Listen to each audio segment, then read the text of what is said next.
The first heiress said I would remain at Blackthorn Hall. The second said I was leaving with her. The third did not argue with either of them. She simply locked the ballroom doors and placed the final dance card in my hand. 300 guests watched from behind silver masks. I looked at Celeste, cold enough to frighten ministers.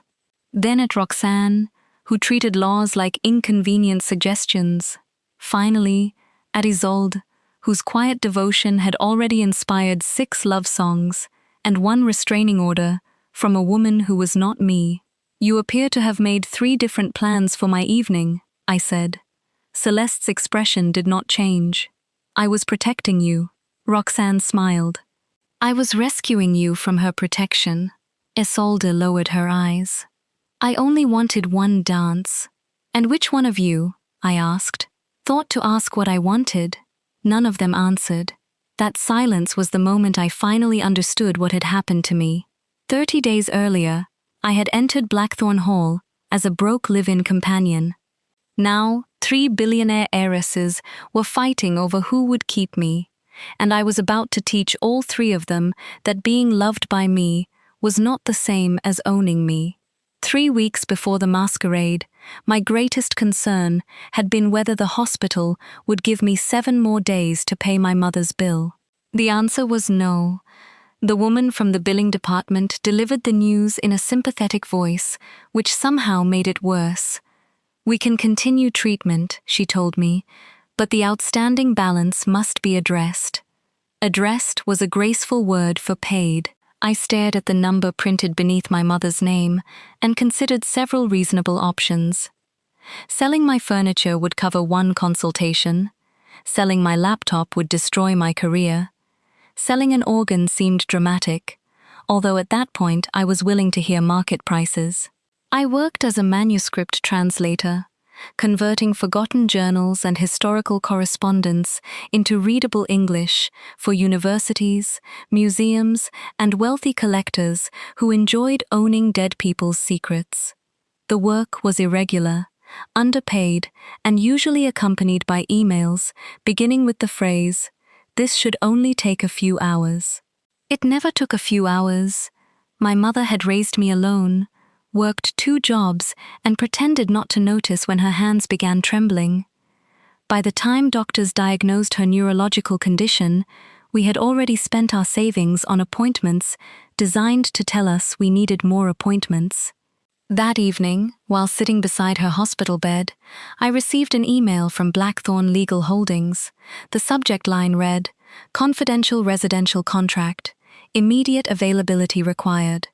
Normally, messages written entirely in capital letters were either scams or threats. This one was both, but it paid $30,000. I read it 3 times. The Blackthorn estate required a live-in historical translator and neutral companion for 30 days. Housing, meals, and transportation would be provided. The successful applicant would assist 3 members of the Blackthorn family in completing a confidential archival project. The compensation would be transferred in 2 installments. The first would arrive immediately after signing. The amount was almost exactly what the hospital needed. I should have wondered why a family worth billions could not find a qualified academic willing to spend 1 month in their mansion. Instead, I wondered where to sign. My mother woke while I was reading the contract. "You have that expression again," she murmured. "What expression?" "The one you wore before trying to repair the kitchen sink with a fork. That worked. We lost water for 2 days, but the fork survived." She held out her hand, and I gave her the tablet.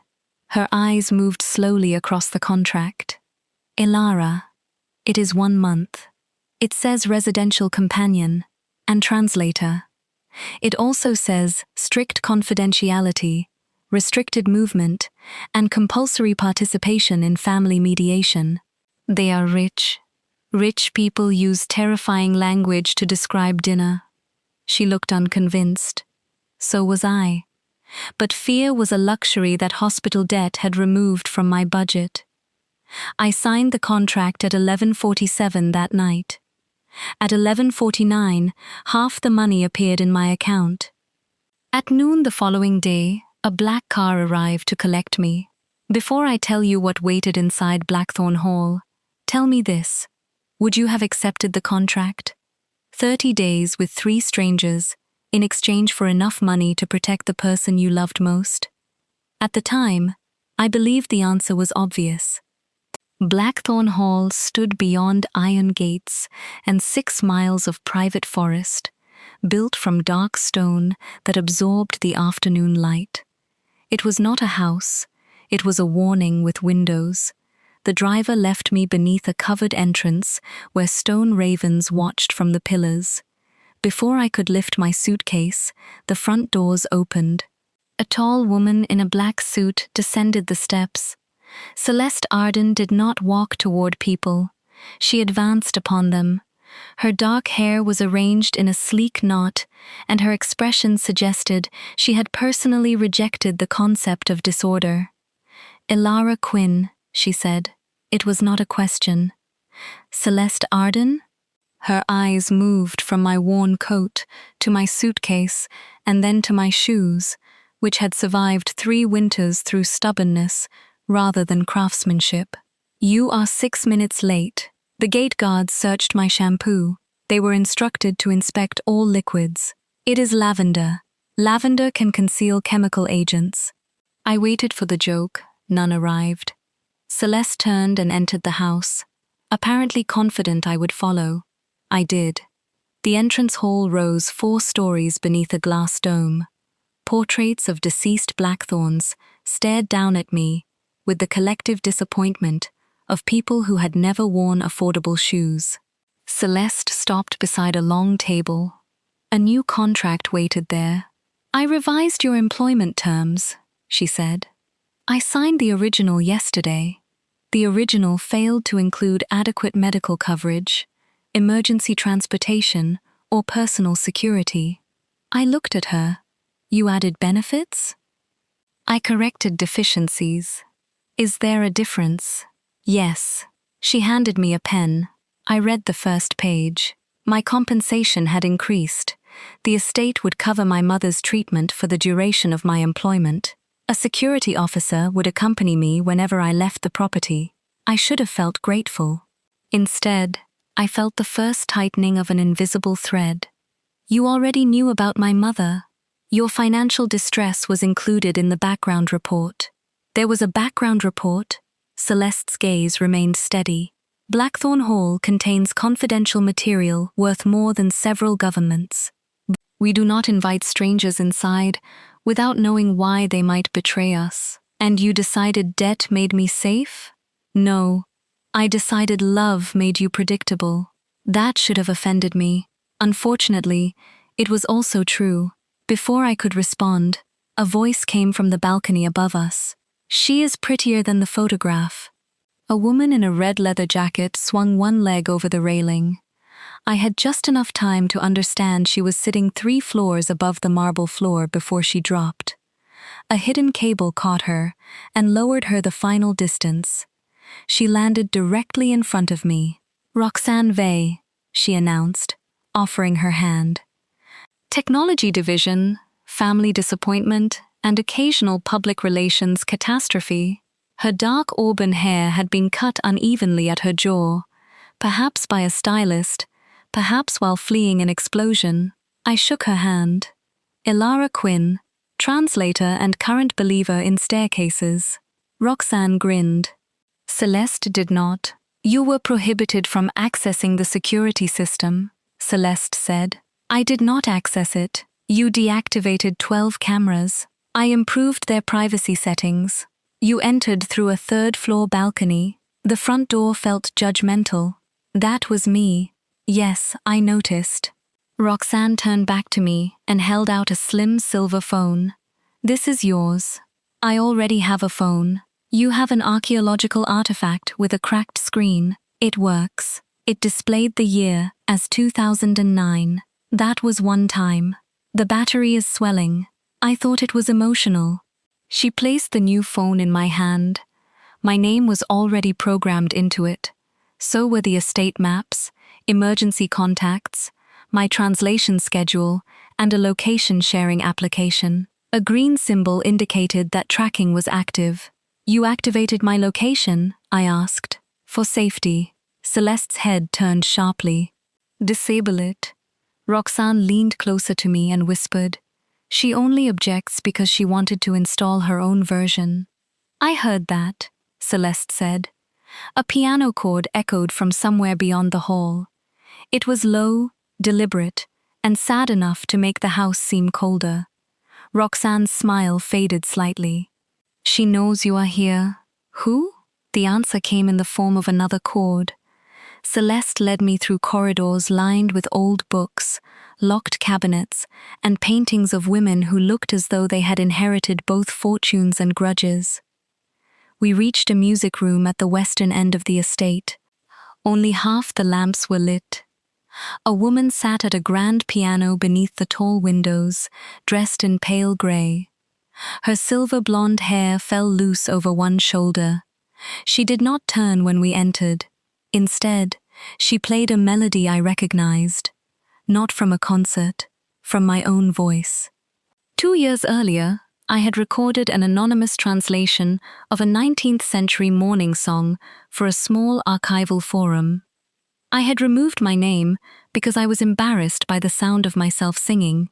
Isolde Soren played every note exactly as I had sung it. Then she stopped. "You changed the final verse," she said softly. I could not see her face. The original translation was too literal. "You replaced death with distance." It sounded kinder. Death is rarely kind. "No, but songs can be." She turned then. Isolde's eyes were pale blue and far too attentive. "I listened to your recording 312 times. Behind me, Roxanne muttered. "Completely normal introduction." Isolde ignored her. "I asked Grandmother Octavia to find you. Every muscle in my body went still. You knew who I was before this contract. I knew your voice. That is not the same thing." "No." Isolde studied me with an expression too open to be comfortable. "It is not." Celeste stepped between us. "Elara has traveled for several hours. She needs rest." Roxanne folded her arms. "She has been here 20 minutes. Which is already longer than most people tolerate us," Celeste replied. "That was how I met the 3 Blackthorn heiresses." Celeste bought silence. Roxanne broke it. Isolde turned it into music. I should have understood then that loving all 3 of them would never be the dangerous part.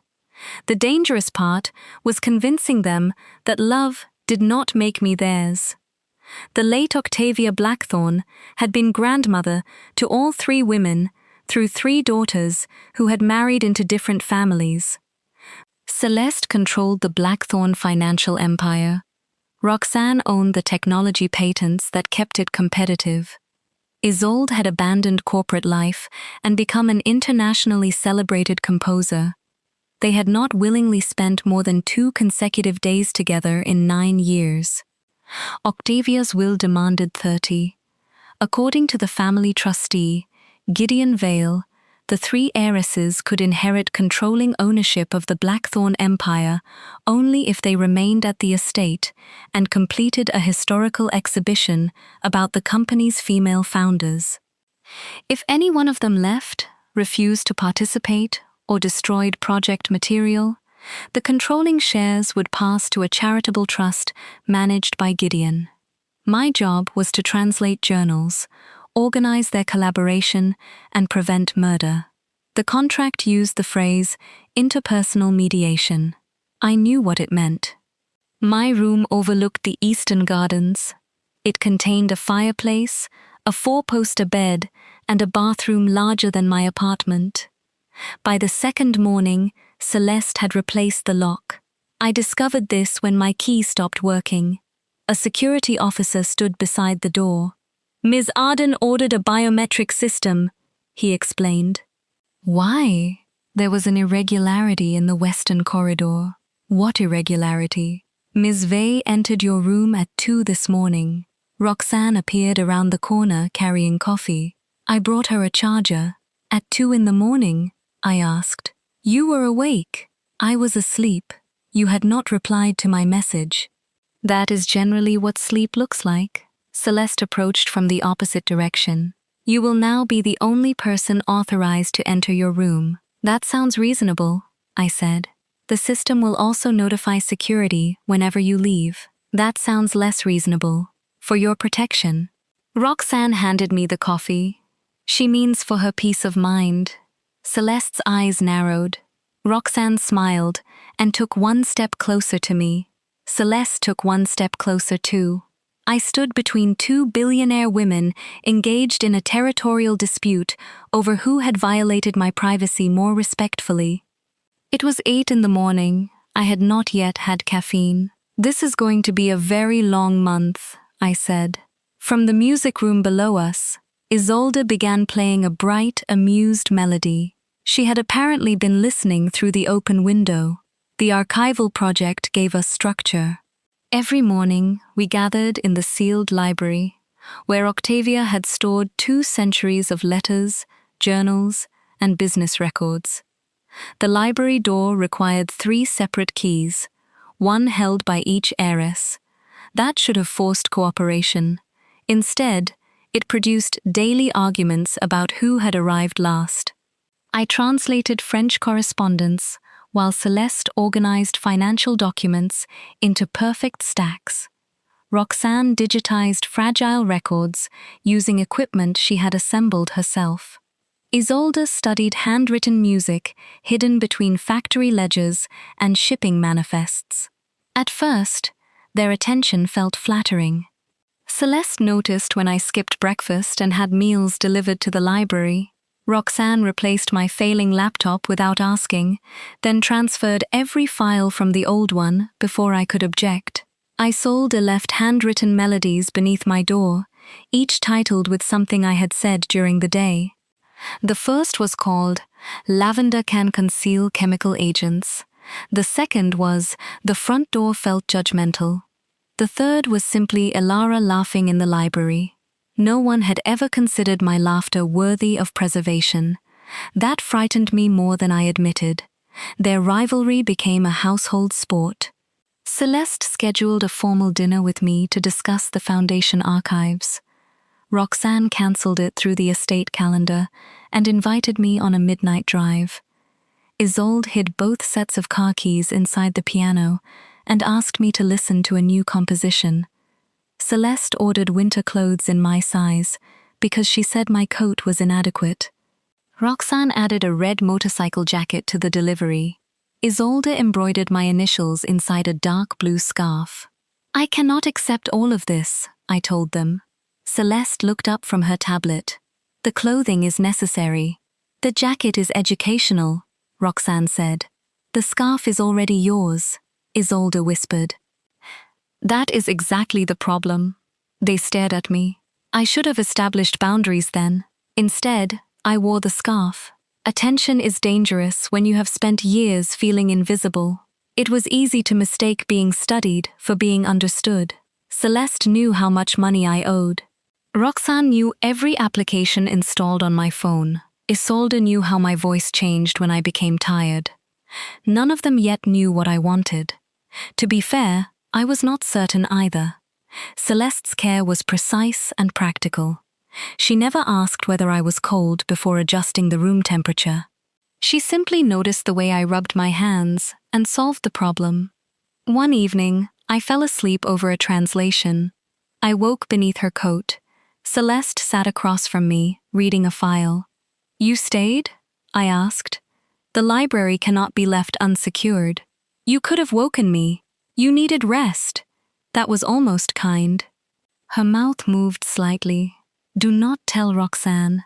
She will make it competitive. Roxanne made everything competitive without being told. She convinced me to join her on a midnight drive through the estate's private roads. The car moved with such speed that I forgot debt, hospitals, and contracts for 3 glorious minutes. Then I remembered mortality. Slow down. You said you wanted freedom. I meant emotionally. Roxanne laughed, but reduced the speed. When we stopped at a hill overlooking the estate, she leaned against the hood beside me. I know what Celeste thinks, she said. What does she think? That, if she controls every danger, nothing can leave her. And you? I move faster than abandonment. The humor left her face. For once, I saw the woman beneath the performance. I reached for her hand. She looked down at our joined fingers, as though I had given her something rare. Then her phone beeped. Celeste's name appeared on the screen. Roxanne rejected the call. It rang again. She tracks the car, Roxanne said. You track me. Yes, but my hypocrisy is charming. Isolde's affection was quieter. She preferred the hour after midnight, when the hallways emptied, and the estate seemed less like an institution.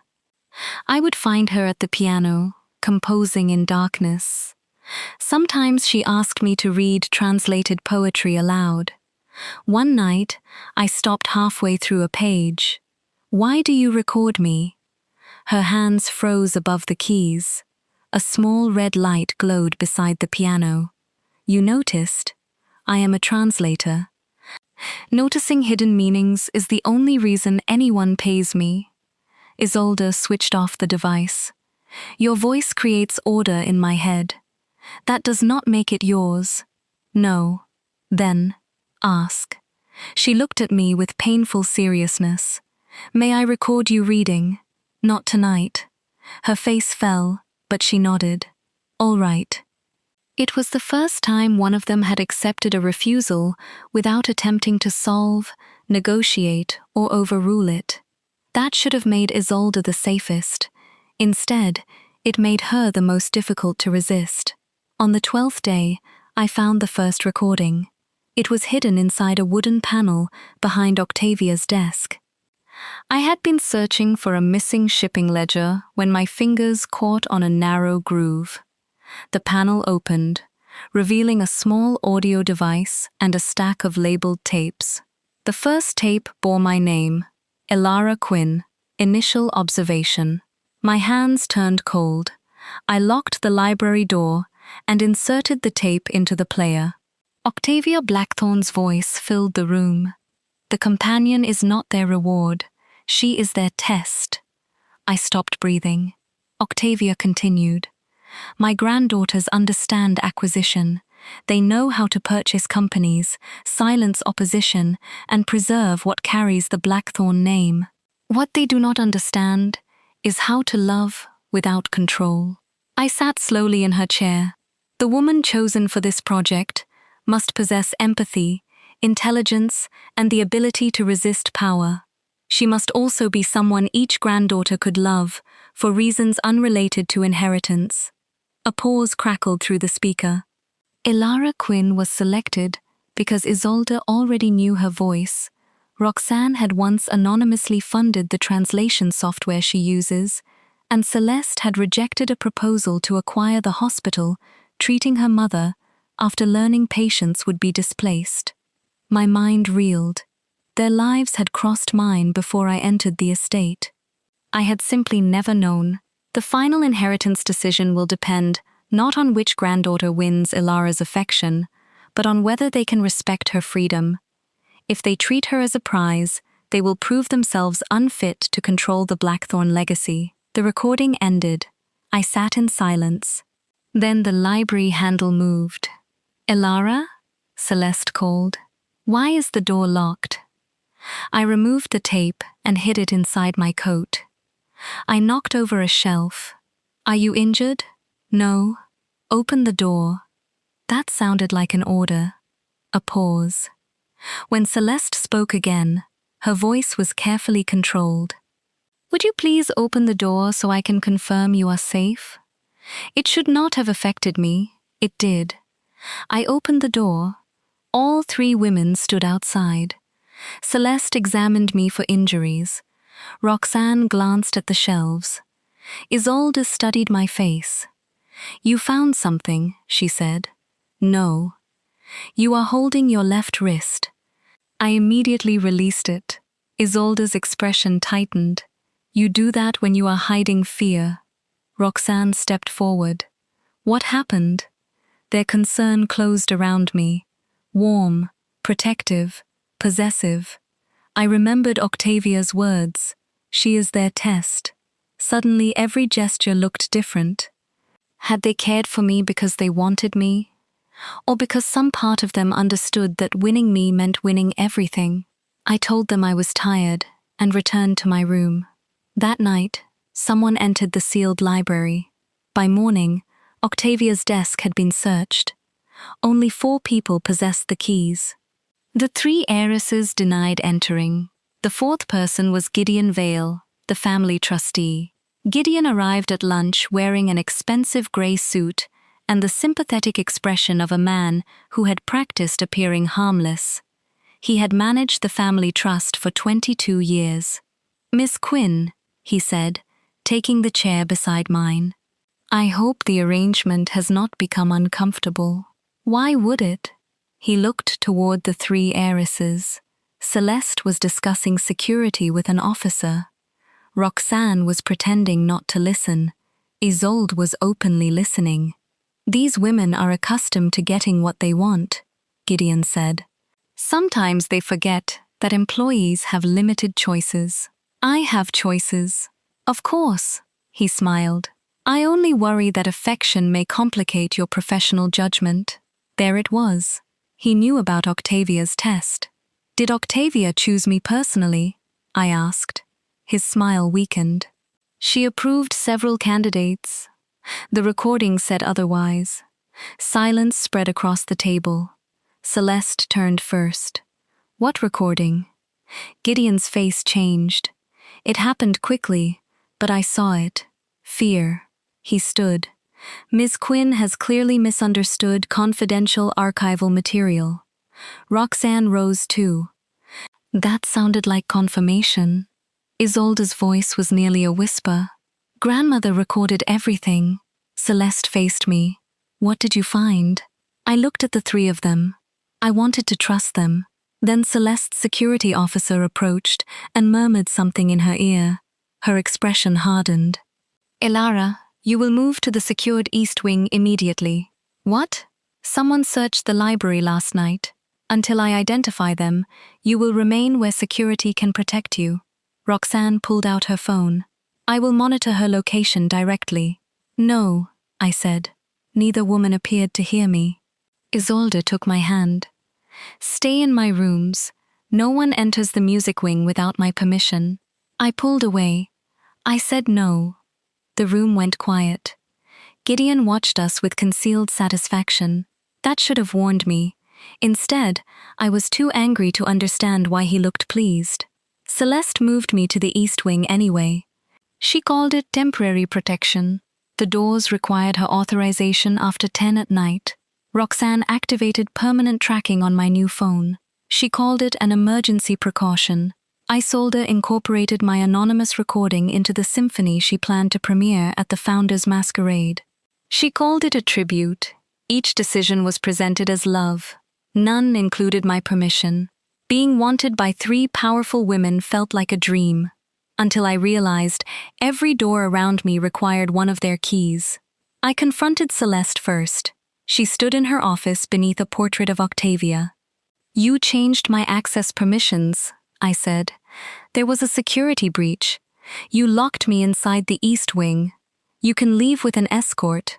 That is not freedom. It is temporary. You keep using that word as though temporary control is not control." Celeste's jaw tightened. "I am trying to keep you alive. I did not ask you to reorganize my life. You should not have to ask for protection. You should have to ask before taking away my choices." For a moment, she said nothing. Then she reached for her tablet. "I will revise the restrictions." My anger softened. "Thank you. But the escort remains." It hardened again. Celeste could negotiate anything except the possibility that she was wrong. Roxanne was worse because she treated boundaries like puzzles. When I disabled the tracking application, she built a second one into the operating system. I discovered it because the phone suggested a route back to my bedroom. "You cannot secretly track me," I told her. "I was not tracking you secretly. You hid the program. That was for aesthetic simplicity." Roxanne. Her smile disappeared. Gideon is dangerous. Then tell me what you know. I am trying to prove it. By monitoring me? By making sure he cannot take you somewhere I cannot find. The fear in her voice was real. So was the violation. You do not protect people by turning them into coordinates. She looked wounded. I hated that part of me wanted to comfort her. I hated even more that she knew it. Isolde did not defend herself when I confronted her. She played the recording of my voice through the empty music room. The sound rose above an orchestra, transformed into something haunting and beautiful. For one dangerous moment, I forgot to be angry. Then I remembered I had never consented. You made my voice the center of your symphony. You are the center. I am a person, Isolde, not inspiration you can lock inside a song. Her hands fell from the piano. I thought making it beautiful would make it worthy of you. You should have asked whether I wanted to be part of it. I knew you might say no. The honesty hurt more than an excuse. So you decided your desire mattered more than my answer. Her eyes filled with tears. Yes, she did not ask me to forgive her. That almost made me do it. The founder's masquerade arrived on the 21st night. Blackthorn Hall transformed beneath silver lights, black roses, and hundreds of candles. Politicians, investors, artists, and members of old families filled the ballroom wearing ornate masks. I had intended to attend for 1 hour, confirm the translated exhibition labels, and leave. Celeste sent a dark green gown to my room. Roxane added diamond earrings. Isolde left a silver mask shaped like wings. I returned the diamonds. I wore the gown. I kept the mask in my hand. Perhaps that was my mistake. Each of them saw acceptance where I had intended only compromise. Celeste found me first. Her gaze traveled over the dress. You are beautiful. The words were quiet enough to feel private despite the crowd. So are you. She offered her arm. I have prepared an announcement. What kind of announcement? One that secures your future. My stomach tightened. Before I could question her, Roxane appeared and slipped her hand around my waist. She has plans, Roxane said. Celeste's eyes dropped to her hand. Remove that. Elara can ask me herself. Remove your hand, I said. Roxane immediately obeyed. Progress, I thought. A small amount of progress. Then she produced 2 black envelopes. Pack light, she said. We leave after midnight. Leave for where? My island. You have an island? It is technically an autonomous research retreat. It has a private beach and no extradition treaty, Celeste said. That is an exaggeration. Which part? The beach is shared. Isolde approached in silver, her pale hair loose down her back.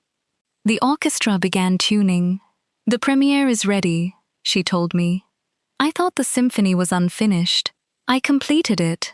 Without my recording? She looked away. My heart sank. Before I could speak, Gideon stepped onto the stage. He welcomed the guests and praised Octavia's legacy. Then he invited Celeste to present the future of the Blackthorn Foundation. Celeste took my hand. I resisted. She leaned close. Trust me, that was the problem. I wanted to. She led me onto the stage. Lights struck my face. 300 masked guests turned toward us.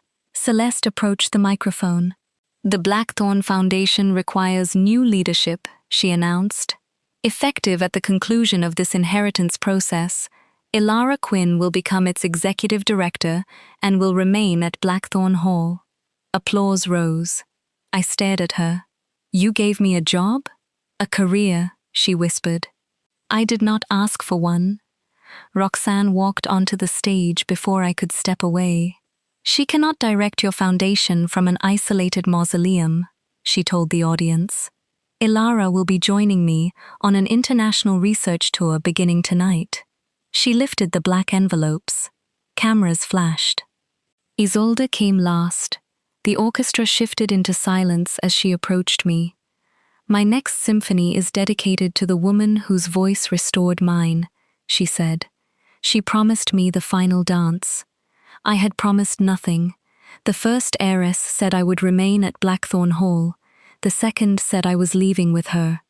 The third locked the ballroom doors and placed the final dance card in my hand, and none of them asked me what I wanted. "That is strange," I said into the microphone, "because none of you asked me." The applause died. Celeste's face changed first. "Ilara, this is not the place." "No, it is exactly the place." "You made your decisions publicly. You can hear my answer publicly." Roxanne lowered the tickets. Isolde held the dance card against her chest. I faced the three women who had filled my month with security, laughter, music, and invisible walls. "You were supposed to share this house," I said. "Nobody gave you permission to divide me between you." No one moved. "I am not an inheritance benefit. I am not a schedule you can divide. And I am not a woman any of you gets to keep, simply because you were rich enough to make leaving difficult." "Ilara," Celeste said, and for the first time her voice was uncertain. "I cared for all of you." Roxanne flinched at the past tense. "That is why this hurts. You saw my debt, my loyalty to my mother, and every weakness I carried into this house. Then you used those things to build futures for me that I never chose." Isolde's eyes shone with tears. "I thought you would want the music. You thought wanting me gave you the right to decide for me." I removed the estate phone from my bag and placed it on the stage. Then I removed Celeste's security bracelet. I placed Roxanne's island tickets beside it. Finally, I set Isolde's dance card on top. "I am leaving Blackthorn Hall." Celeste stepped toward me. Then she stopped herself. That single halted movement hurt more than if she had tried to hold me. "Will you allow a driver to take you?" she asked. It was the first genuine request she had made. "Yes," I said. Roxanne swallowed. "Can I contact you?" "Not tonight," she nodded. Isolde did not speak. She unlocked the ballroom doors. I left beneath the gaze of 300 strangers. For 10 minutes, I felt free. Then the car turned away from the main road. "Where are we going?" I asked. The driver did not answer. I reached for the door. Locked. The privacy screen lowered. Gideon sat in the front passenger seat. "I had hoped you would remain cooperative until the inheritance period ended," he said. "My fear arrived slowly, and then all at once. You searched the library. I protected Octavia's legacy from an emotional experiment that would have destroyed the company." "You mean you protected your chance to control the trust?" He smiled. "You are more perceptive than your financial history suggested." The car entered an abandoned service road near the old Blackthorn factory. Gideon held out his hand. "The recording? I do not have it." "You removed it from Octavia's desk." "And copied it." "That was a lie." His expression sharpened. "Where?" "I sent it to all 3 heiresses." Another lie. But this one frightened him. The driver stopped beside a disused records building. Gideon pulled me from the car and led me inside. Rows of decaying shelves filled the darkness. "You will record a statement admitting you manipulated the heiresses to influence the inheritance," he said. "Then you will disappear from their lives. And if I refuse? Your mother's treatment is currently funded through a Blackthorn account." The threat landed exactly where he intended. For one terrible second, I nearly agreed. Then I remembered my mother telling me never to repair a sink with a fork, not because the fork was useless, because panic made people use the wrong tools. I needed time. "Let me read the statement," I said. Gideon handed me a tablet. While pretending to study it, I searched my coat. I had returned Roxanne's phone, but Isolde's small audio recorder remained in my pocket. I had taken it from the music room after confronting her, intending to return it when I left. I switched it on. Then I looked at Gideon. You altered Octavia's will. I clarified it. You created the inheritance contest. Octavia created chaos. I created an outcome that preserved stability. And if the heiresses failed, the controlling shares passed to a trust under my management. So you frightened them into competing, hid the recordings, and used me to turn them against one another. Gideon smiled. The Blackthorn women have always confused possession with love. I merely gave them something attractive enough to fight over. Anger replaced fear. I am not something.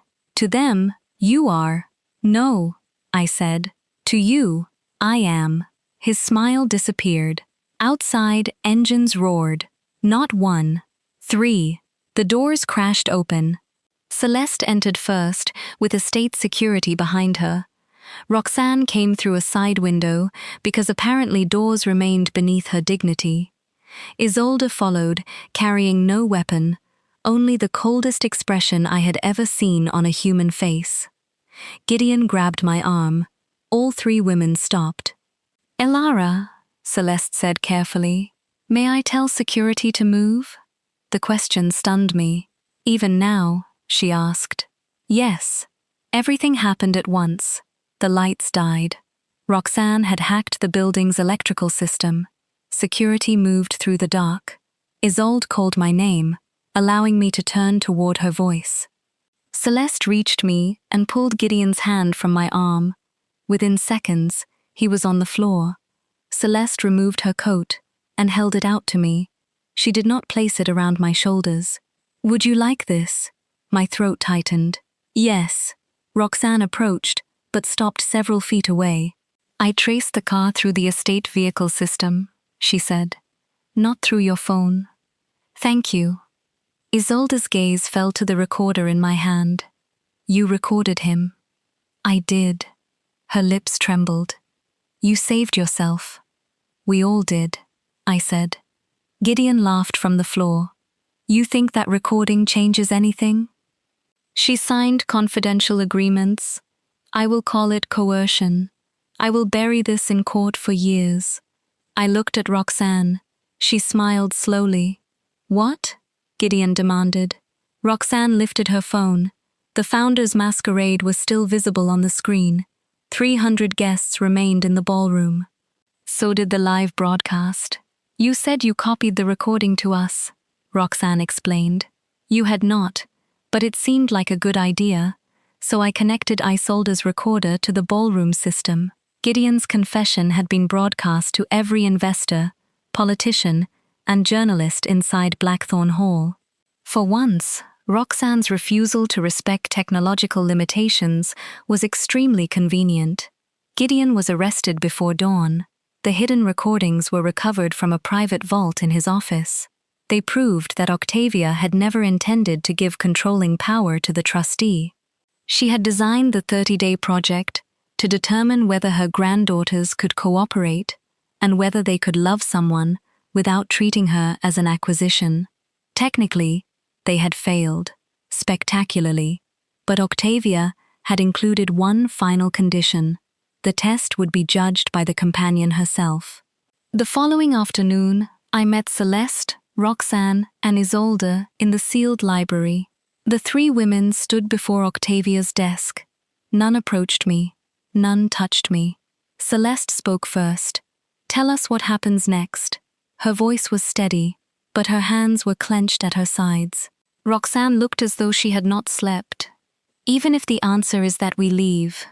Isolde's eyes met mine. This time, you write the ending. I thought about the month behind us. Celeste had protected me until protection became confinement. Roxanne had tried to give me freedom while stealing my privacy. Isolde had worshipped my voice while ignoring the woman who owned it. But they had listened when it mattered. Not perfectly, not soon enough. Still, they had begun. You keep asking which one of you I choose, I said. None of them denied it. You do not decide whether I am shared. You decide whether you are capable of sharing my trust, Roxanne exhaled. Celeste's shoulders lowered slightly. Isolde whispered, "How? With rules." Roxanne almost smiled. "I am historically poor with rules." "Then consider this personal growth." I handed them each a printed page. Rule 1. No tracking me without permission. Roxanne read the line twice. "I can request temporary location access?" "You can request it. And you can refuse." "Yes," she nodded solemnly. Terrifying, but understandable. Rule 2. No changing my contracts, security settings, employment or living arrangements without discussing them with me. Celeste's gaze remained on the paper. "I understand." Rule 3. No recording my voice, image or personal conversations without clear permission. Isolde pressed the page against her chest. "I understand." Rule 4. Gifts do not create obligations. All three looked mildly offended by that one. Rule 5. I will maintain my own apartment and my own income. Celeste started to speak. I raised an eyebrow. She closed her mouth. Rule 6. There will be no public announcements about my future unless I have approved every word. Roxanne winced. Fair. Rule 7. I am not choosing one of you today. They exchanged glances. Jealousy moved through the room like a familiar ghost. I continued before they could begin another competition. I am willing to let each of you court me, slowly, honestly, without treating affection like a hostile acquisition. Celeste looked up. All three of us? If you are capable of respecting that. Roxanne's smile returned. I am extremely capable. You hacked Celeste's calendar this morning. It was an emotional emergency. Celeste turned to her. You moved my board meeting. You looked tired. You moved it to Iceland. The air is restorative. Isolde covered a quiet laugh. I tried not to smile. Failed. Celeste noticed. So did Roxanne. So did Isolde. Their attention focused on me with alarming intensity. Do not make that expression, I warned them. What expression? Roxanne asked. The one that says you think you have won. Isolde tilted her head. Have we? No. Celeste folded the rules carefully. But we have not lost. Not yet. 6 months later, my life existed between two homes. My apartment remained mine. Blackthorn Hall became somewhere I visited because I wanted to, not because a contract required me to stay. My mother's treatment continued through an independent medical fund I established with my translation earnings and a donation from the Blackthorn Foundation. Celeste offered to pay the entire amount. She asked first. I allowed her to contribute anonymously. She now sent requests instead of orders. Some were more successful than others. Would you be willing to attend dinner with me on Friday? Excellent. A car will arrive at 7. Would you prefer a car to arrive at 7? Better. Roxanne removed every tracking program from my phone. Then she sent permission requests whenever we traveled. Her messages usually read, location sharing for 2 hours, reason, dramatic mountain road, possible mechanical failure, wolves. I rejected the wolf-related request because there were no wolves within 400 miles. She sent me a photograph of a large dog as evidence. Isolde deleted my voice from the public version of her symphony. Before sharing any new composition inspired by me, she played it privately and asked whether I was comfortable with the title. The revised symphony became her most successful work. She named it The Door Was Open. We were still complicated. Celeste became jealous when Roxanne made me laugh. Roxanne became jealous when Isolde wrote me music. Isolde became jealous when Celeste remembered exactly how I took my tea. I became jealous too, although I preferred to call it emotional quality control. One evening, the 4 of us gathered for dinner at Blackthorn Hall. 3 chairs had been placed along one side of the table. Each heiress expected me to choose the seat beside her. Celeste pulled out the chair on her right. Roxanne claimed the chair on her left. Isolde quietly placed my blue scarf over the chair nearest the window. I watched them for several seconds. Then I carried a fourth chair to the center of the opposite side and sat where I could see all three. "You are still thinking about who gets me," I said. "Start thinking about whether I am choosing you." Roxanne leaned forward. "Are you? Tonight?" "Yes." I looked at Celeste, who had learned that asking did not weaken her authority. At Roxanne, who had discovered that freedom meant allowing someone to walk away. At Isolde, who had finally understood that inspiration could not replace consent.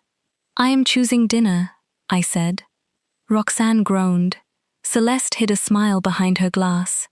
Isolde reached toward my hand, then stopped before touching it. "May I?" she asked. I turned my palm upward. Her fingers settled gently against mine. Celeste watched, visibly jealous. Roxanne extended her hand across the table. "Do I need to submit a separate application?" "Yes." "Cruel. You like paperwork now. I like your handwriting." Celeste placed a formal-looking document beside my plate. I stared at it. "What is this?" "A request." "For what?" "One dance after dinner." Roxanne leaned across the table. "You made a written application?" I wanted to be clear. Isolde glanced at the bottom. "You included 3 alternative dates. I respect scheduling conflicts." I laughed. The sound filled the room. Once, Isolde would have recorded it. Roxanne would have tracked where I was standing. Celeste would have rearranged the evening to keep me there. Now they simply listened. 3 heiresses once refused to share me. In the end, they learned that my heart was never theirs to divide, only mine to offer.